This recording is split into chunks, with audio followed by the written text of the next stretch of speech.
राजस्थान की सियासत में एक बार फिर बवंडर उठ खड़ा हुआ है और इस बार केंद्र में है जोधपुर का व्हाइट हाउस। नाम से भले ही व्हाइट हाउस है, लेकिन इसके अंदर होते हैं काले काम और यह आरोप आरएलपी के सुप्रीमो हनुमान बेनीवाल लगा रहे हैं। उन्होंने ये बयान देकर इस व्हाइट हाउस की दीवारों पर कालिक पोत कर सिर्फ इमारत को नहीं बल्कि पूरे सिस्टम को बेनकाब करने का दावा किया है। बेनीवाल का आरोप है कि सफेद इमारत में हर रोज सफेद पोश आते हैं और होता है भ्रष्टाचार का खुला खेल। ऐसा ही भर्ती में घोटाले की गूंज तो पहले से ही थी, लेकिन अब मंजू नाम की महिला अभ्यर्थी का कथित बयान भी सुर्खियां बटोर रहा है, जिसने इस मुद्दे को विस्फोटक बना दिया है। मंजू के अनुसार मंत्री के बिश्नोई की उसने भर्ती पास होने के लिए 6 लाख रुपए दिए थे। बेनीवाल का कहना है कि मंजू और बिश्नोई एक दूसरे को पहले से जानते हैं और मंत्री ने उसे मदद का आश्वासन दिया था।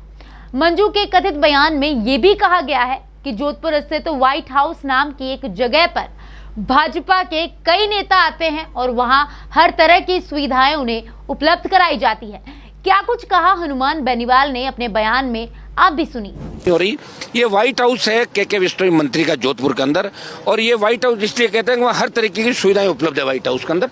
और ये सोची का एक पूछताछ नोट है जो मैं आपको बताऊंगा। 2 मेरे को लिफाफे मिले थे, एक सिग्नेचर का था, फिर एक व्यक्ति बोला साहब सिग्नेचर वाला अगर कर दोगे तो मेरी नौकरी चली जाएगी। तो उसमें तारीख सहित हर चीज, हर पूछताछ इस पूछताछ नोट के अंदर है, जिसमें फेरा इस पूछताछ नोट का, जिसमें महावीर सिंह अतिरिक्त पुलिस अधीक्षक, ये महावीर सिंह अधिकारी इसके अंदर ये कह रहे हैं जो ये 6 लाख रुपए मैंने, ये बता रही है आपकी मंजू ने, मेरी बहन मंजू ने हमारे पड़ोस में रहने वाले ये संतोष कह रही है, एक छोटे लड़के अनिल को मोटरसाइकिल देकर 6 लाख रुपए देकर सम्मी को देने के लिए बस स्टैंड पर भेजा था। अनिल को बता दिया कि बस स्टैंड पर एक औरत खड़ी है जिसको रुपए देकर आ जाना। तब अनिल बस स्टैंड जाकर सम्मी को 6 लाख रुपए देकर आया था। ये 6 लाख रुपए मैंने के बिश्नोई से, जिसका व्हाइट हाउस है जोधपुर के अंदर के बिश्नोई का, एक मिनट दिखा रहा हूँ, रुकिए पहले मैं बोल दूं, लिए थे। के बिश्नोई मेरा पुराना परिचित है, वो लड़की कह रही है। इसके बाद मंजू ने अपने स्तर पर 5.75 लाख रुपए छम्मी को दिए थे। मैंने 2 लाख रुपए छम्मी को और दिए। छम्मी ने किसी दिनेश नाम के लड़के को लेने के लिए भेजा था। बाकी रुपए मैंने कहा ज्वाइनिंग के समय में दे दूंगी। ये जो एसओजी का ये है, और इसके अंदर आप ये तारीखें वगैरह सारी देख लोगे, एक बार ये देख लें आप सारा, जिसमें पूछताछ के अंदर लड़कियां कह रही है।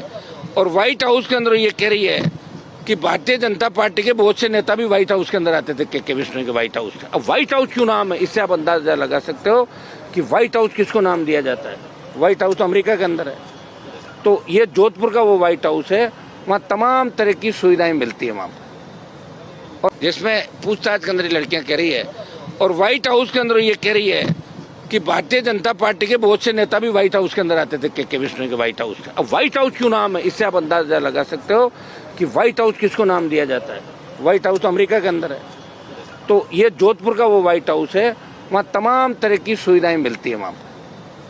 और यहाँ जो बड़े लोग बैठे हैं, अब एक दूसरा, ये आपने ले लिया इसका, ये हम आपको एक कॉपी दे देंगे सारों को। हाँ देंगे पक्का। ये आप इसको ढंग से जूम करके देख लें ये सारा। और ये कैंडिडेट है आपकी, इसमें संतोष, ये संतोष का है पूछताछ नोट। वैसे एसओजी का पूछताछ नोट चूंकि सिग्नेचर शुदा अगर बाहर आता तो उस अधिकारी की भी दिक्कत हो जाती, कई लोगों को हो जाती। इसलिए हमने कहा भाई तेरे भरोसे पे हम सिग्नेचर वाला नहीं दिखाएंगे प्रेस को, कि जो भी हमें मिला लिफाफे के अंदर, बंद लिफाफे के अंदर, तो ईश्वर कहीं न कहीं है और कई जगहों पे सही बातें लिखी भी जाती है। आपने सुना कैसे हनुमान बेनीवाल ने पेपर पढ़ते हुए ये सब बातें कही, और अब ये सारी सूचना, ये सारी जानकारियां उन्हें कहां से मिली है, ये तो बस वही बता सकते हैं। फिलहाल इन दिनों हनुमान बेनीवाल ऐसा ही मुद्दे को उठा रहे हैं और इसी दौरान उन्होंने ये बयान दिया था। बेनीवाल के इन आरोपों से प्रदेश की राजनीति में भूचाल आ गया है। इसी व्हाइट हाउस का जिक्र अब सियासी गलियारों में तेजी से फैलने लगा है, जिसके बाद मंत्री के बिश्नोई की मुश्किलें बढ़ती हुई नजर आ रही है। वहीं विपक्ष को भी भजनलाल सरकार को घेरने का मुद्दा और मौका दोनों ही यहाँ मिल गए हैं। मंत्री के बिश्नोई की तरफ से अभी तक कोई सफाई या कोई बयान नहीं आया है।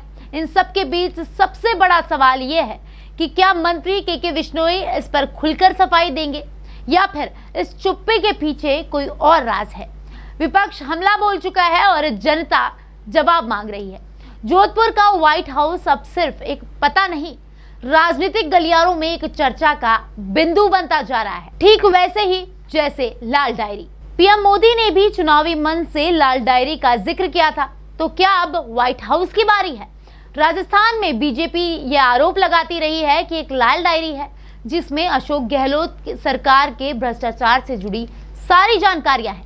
इस डायरी को कोई और नहीं बल्कि गहलोत सरकार से निष्कासित हुए राजेंद्र सिंह गुड़ा ने मीडिया के सामने लाकर महज इसकी कुछ लाइनें पढ़ी थी और कहा था कि इसमें अशोक गहलोत सरकार के वक्त हुए भ्रष्टाचार का पूरा लेखा जोखा समाया है।